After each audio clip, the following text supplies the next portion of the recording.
The patriarchal regime, who took over this planet about 500,000 years ago from those who wholeheartedly supported and were sent out by the divine feminine, who fought a war in space with the matriarchs, drove them away, and won this territory, has taught us that man is superior to woman.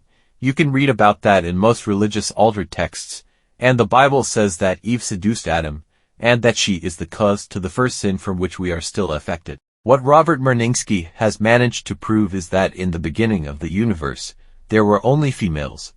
Males did not exist, so how did those females reproduce?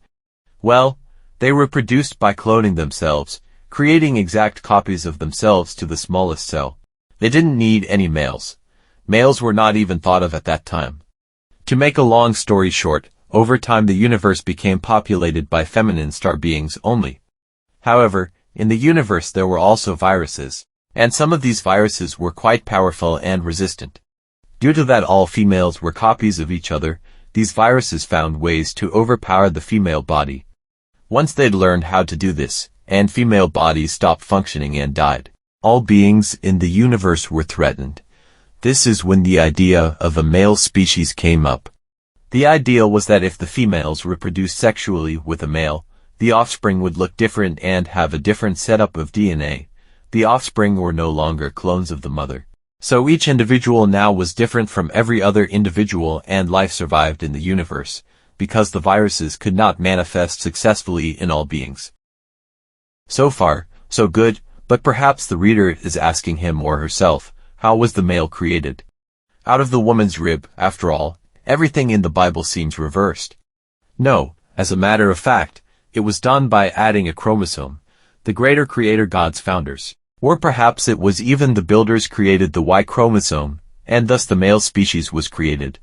I say species, because in the beginning, males were looked at as a different species.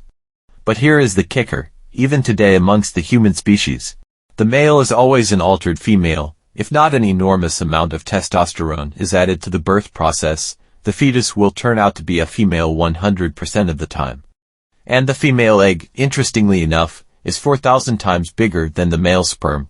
This is very interesting, because the old charlatan doctors and philosophers, such as Plato and Hippocrates, the father of medicine, taught their students that females were no more than animals, and their successors taught that the female womb was nothing else but an altered male scrotum.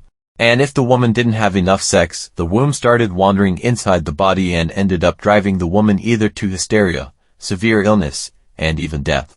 A great way of saying that women need to have sex as often as possible to satisfy the male, or she get very sick.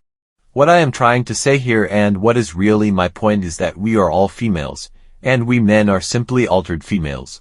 For those who doubt this and think that I'm finally losing it, I strongly suggest you go through Robert Morningsky videos, one by one, and listen to his overwhelming evidence of this. Yes, scientific, proven evidence, and much, much more that has to do with the divine feminine. Robert has worked extremely hard for many, many years to gather this information, and has had help from a tribe, who supposedly descend from an ancient society of women, who have lived underground for thousands of years, to stay out of sight from the males in power.